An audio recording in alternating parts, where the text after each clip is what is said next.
Hello friends, you are welcome in PVP video classes. I am Pankaj Kumar Tripathi going to present a special video lecture which has been numbered as video number 20 on the provisions of the Negotiable Instrument Act 1881. मित्रों,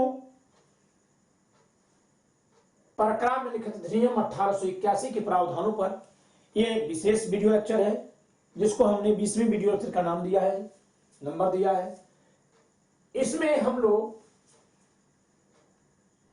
इस अधिनियम में किए गए संशोधन जो अधिनियम संख्या 26/2015 के माध्यम से किया गया है और जिसने उस अध्यादेश का स्थान लिया है जो अध्यादेश 15 जून 2015 को भारत के महामहिम राष्ट्रपति महोदय ने भारतीय संविधान के अनुच्छेद 123 के अधीन जारी किया था, निर्गत किया था।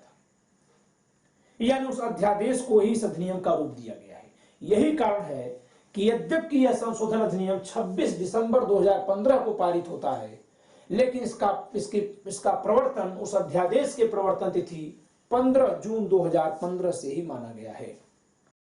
Though the act has been passed on 26 December 2015,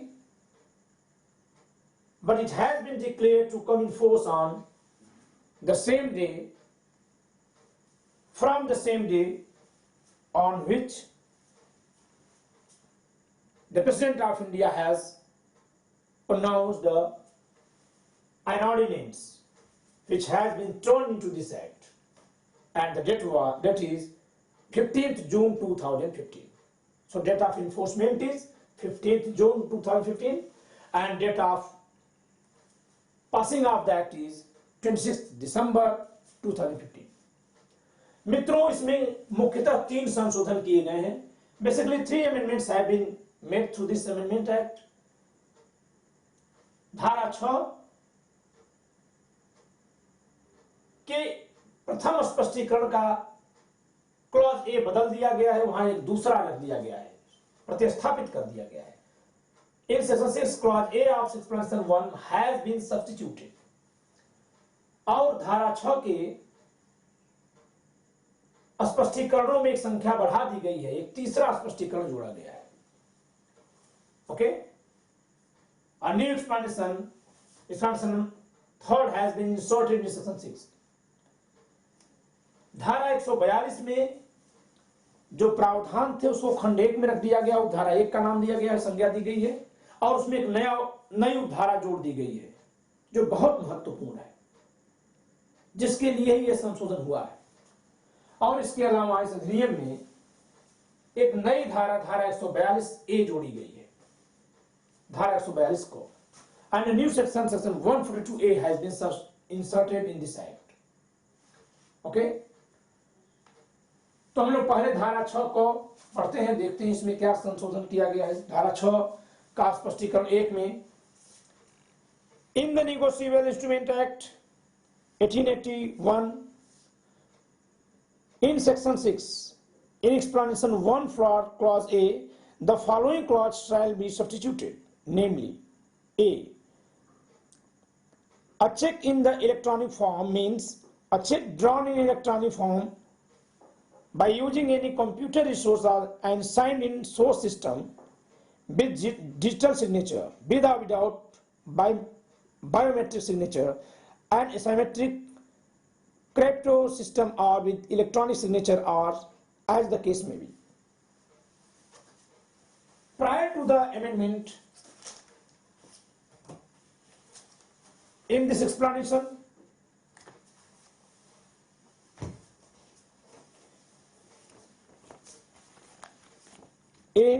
a check in the electronic form means a check which contains the exact mirror image of a paper check.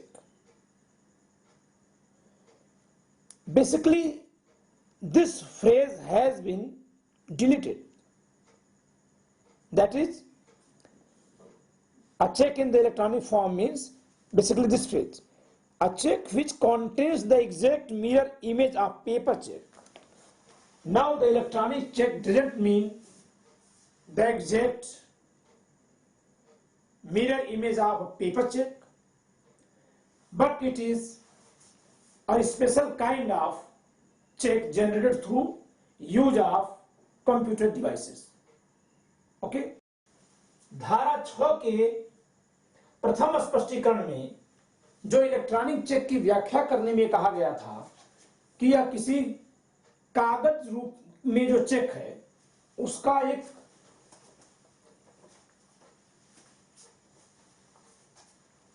प्रतिबिंब है, उसे का स्कैन है। कौन सा चेक? Electronic check. अब वह बात समाप्त कर दी गई है। अब हमारे जो कागज के रूप में जो चेक है, जो डॉक्यूमेंट्री फॉर्म में जो चेक है, उनके मिरर इमेज को इलेक्ट्रॉनिक चेक नहीं कहा जाएगा, बल्कि इलेक्ट्रॉनिक चेक उन्हें कहा जाएगा जो अलग से इलेक्ट्रॉनिक माध्यम से बनाए ही जाएंगे। ठीक है, तो जहां मैंने इलेक्ट्रॉनिक चेक की व्याख्या इस अधिनियम में पहले की है उसको आप बदल लीजिएगा।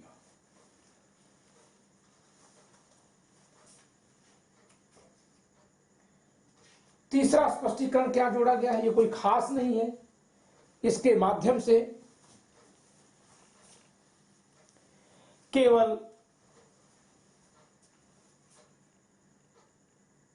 यह स्पष्ट किया गया है कि इलेक्ट्रॉनिक चेक के संदर्भ में जो इलेक्ट्रॉनिक शब्दावली का प्रयोग किया गया, जिन इलेक्ट्रॉनिक शब्दों का प्रयोग किया गया, शब्दावलियों का प्रयोग किया गया है, उनकी व्याख्या, उनकी परिभाषा सूचना एवं प्रौद्योगिकी अधिनियम सन 2000 में दी गई परिभाषा से ली जाएगी, वहीं से अर्थ लिया जाएगा। The second thing is insertion of explanation thought.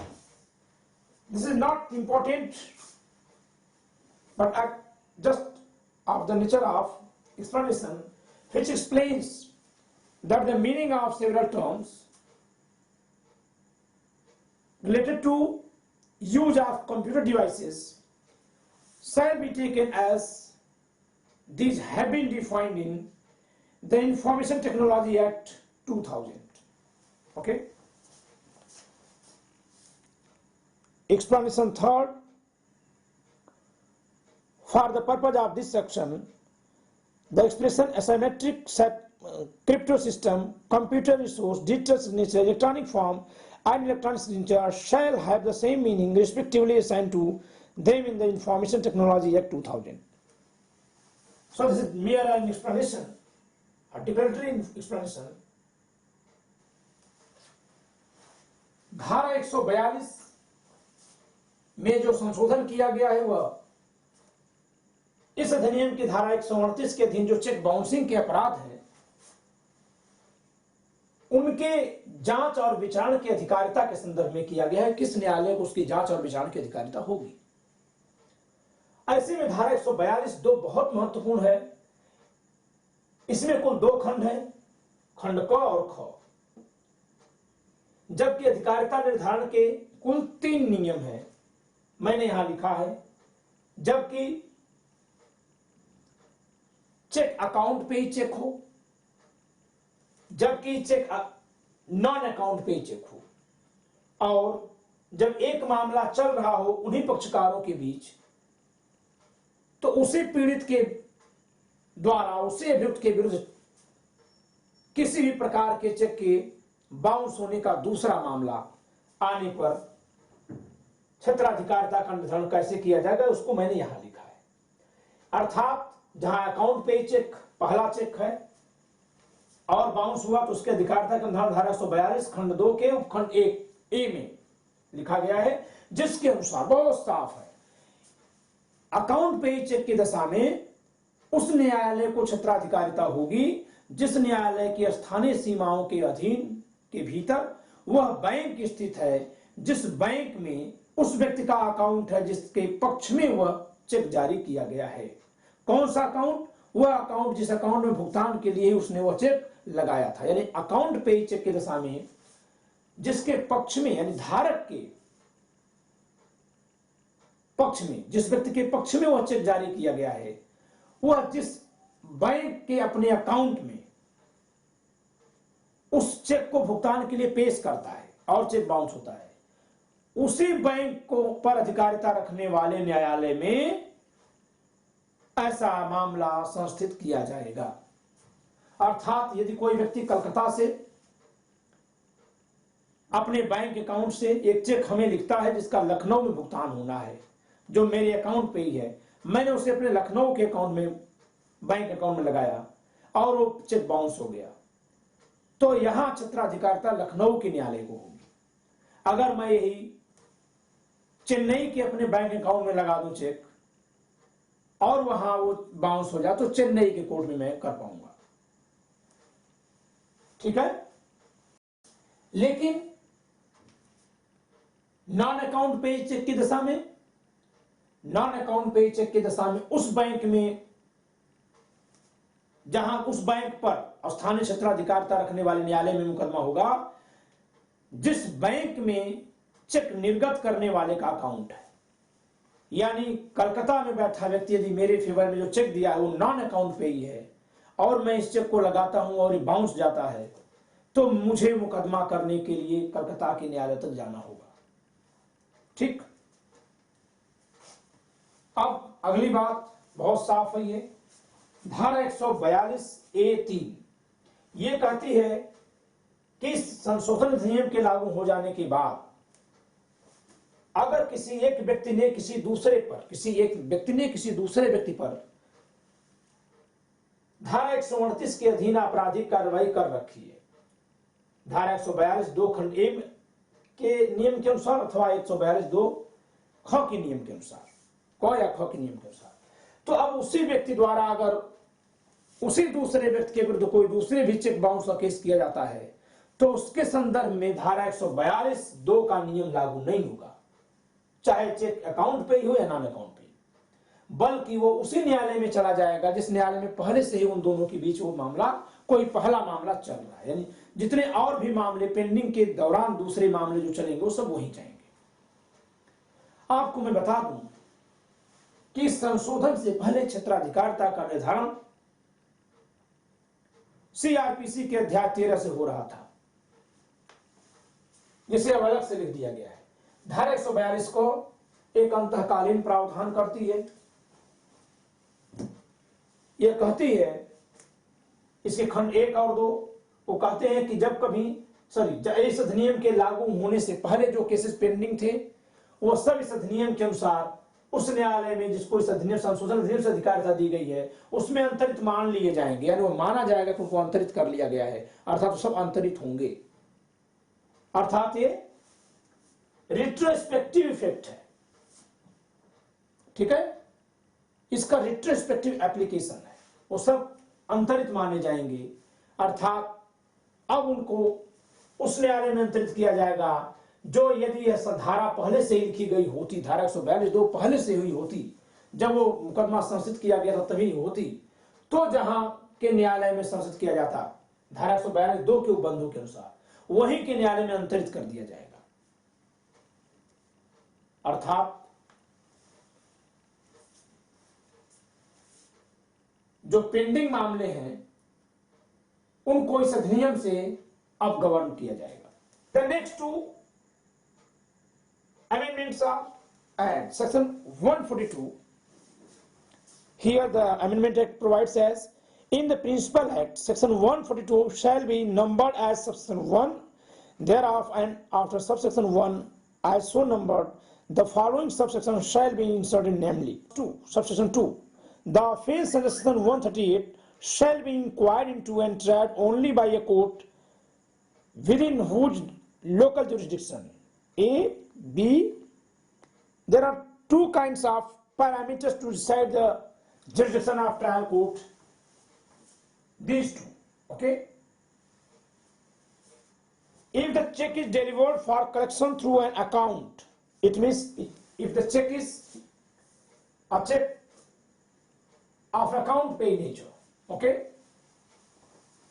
The branch of the bank where the payee or holder in due course, as the case may be, maintains the account is situated. In case of the B point is, if the check is presented for payment by the payee or holder in due course, otherwise through an account, it means other than account paycheck, it means a non-account paycheck. Okay. The branch of the drawee bank where the drawer maintains the account is situated. Very simple. If it is account paycheck, then the jurisdiction of inquiry and trial to the matter under Section 138 of the Act shall be vested in that court in which local jurisdiction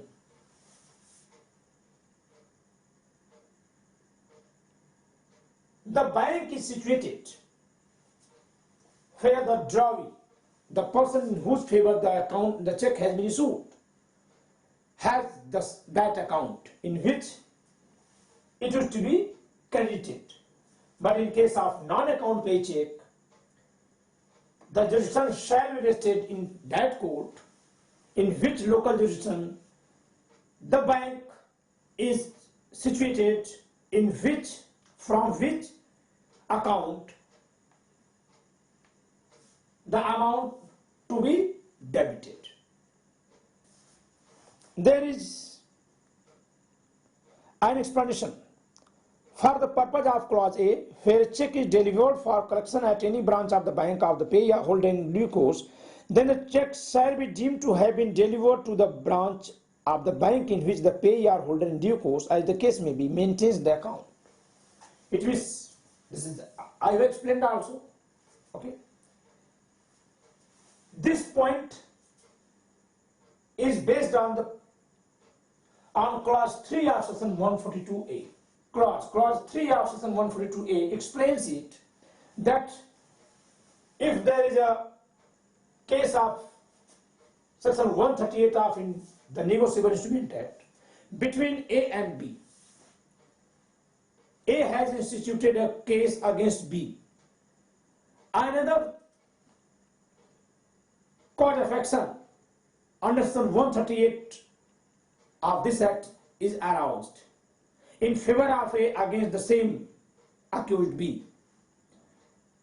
Then only the first case shall be governed through this rule of jurisdiction, but the other cases shall be inquired and tried by the same court where the prior case, the first case, is being inquired or tried. It means if A is sufferer of section 138 and the check is account paycheck, then he shall have to file a case in that court in which local jurisdiction his account holder bank is situated. But if subsequently another check is bounced, issued by B in favor of A, then the rule of jurisdiction as laid down in section 142 clause 2 subclause A shall not be governed, shall not be applicable. But as per section 142A subclause 3, that case shall be inquired and tried by the same court, notwithstanding any provision contained in section 142 clause 2 subclause A, by the same court where the first litigation is going on. If on the date of the commencement of the Negotiable Instrument Act 2015, more than one prosecution filed by the same payee, this is this point, multi cases filed by the same payee, more than one litigation, filed by the same payee or holder in due course as the case may be against the same drawer of checks is pending before different courts, upon the said fact having been brought to the notice of the court, such court shall transfer the case to the court having jurisdiction under section 2 of section 142 as amended by the Negotiable Instrument Act Amendment Ordinance 2015, before which the first case was filed and is pending as if that subsection had been in force at arbitrary time. Section 142A, this is very simple. It laid down as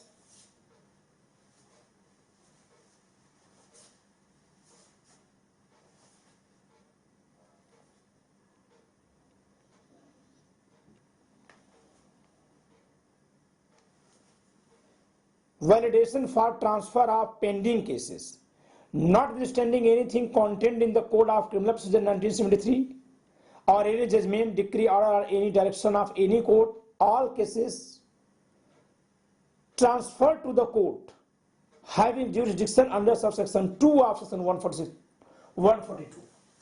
All the pending cases shall have to be transferred to those courts which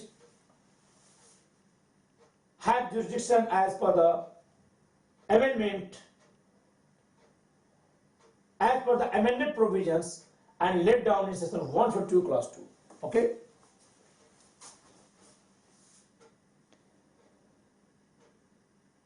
As amended by the Negotiable Instrument Act, shall be deemed to have been transferred under this Act as if that subsection had been in force at all material times.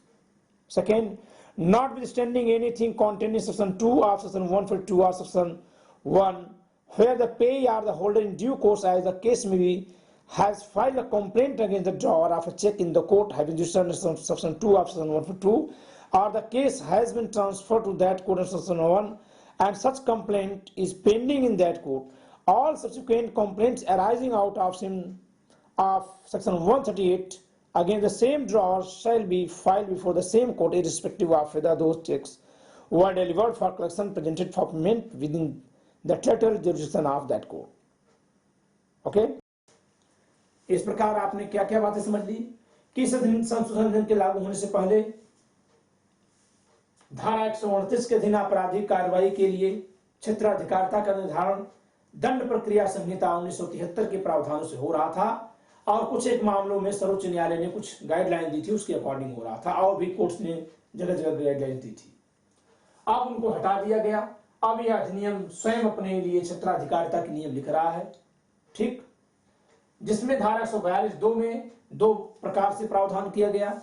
अगर account पे check है तो उस न्यायालय में जहां जिसके पक्ष में चेक लिखा गया है उसने अपने अकाउंट में जहां लगाया है चेक को और बाउंस हुआ है उस न्यायालय को अधिकारिता होगी, जबकि नॉन अकाउंट पे चेक की दशा में उस न्यायालय को अधिकारिता होगी जहां उस व्यक्ति का अकाउंट है जिसने चेक लिखा है, जिस अकाउंट से चेक लिखा गया वह बैंक जहां है।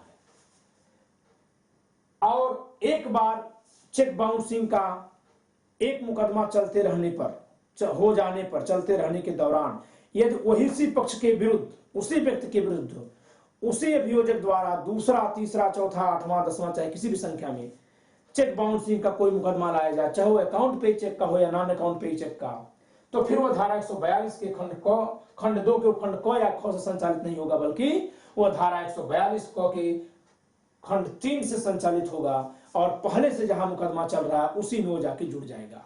इस प्रकार वाद बहुलता के निवारण की कोशिश की गई है। और इस अधिनियम के लागू होने के बाद से पहले जो मामले पेंडिंग हैं उनके संदर्भ में यह माना जाएगा कि जब वे लागू हुए थे तभी यह अधिनियम संशोधित हो चुका था और इस प्रकार यह स्पष्ट है कि इसका भूतलक्षी प्रभाव किया गया है और सारे उन कार्यवाहियों को अंतरित किया जाएगा इस संशोधन के अनुसार अधिकारिता रखने वाले न्यायालय में। It means as per this amendment there are very simple rule of jurisdiction. The first thing is, after the Amendment Act, the jurisdiction of inquiry and trial court for the purposes of an offence under section 138 of the Negotiable Instrument Act 1881 shall not be dealt through the provisions of CRPC basically laid down in chapter 13 of the code. The second thing is, the rule of jurisdiction shall be governed through section 142 clause 2 and section 142A. 142 clause 2 provides two clauses, clause A and B. In clause A, the jurisdiction related to an offence under section 138 in case of account pay check, while section 142 clause B is related with an offence of bouncing of a non-account pay check. Okay? In the first situation, it would be in the court where the bank is situated where the amount is to be credited.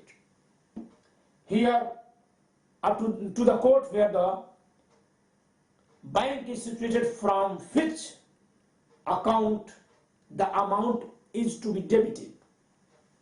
And in case of multi cases between the same parties, and not only between the same parties, but against the same drawer, by the same drawee, if one case is pending as per the rule of A or B, the next litigation for section 138 shall be inquired and tried by the same court, notwithstanding any provision contained in clause A or clause B, respectively. It means this is a dominant clause which has been laid down to avoid multiplicity of litigations. Okay, so enjoy the lecture.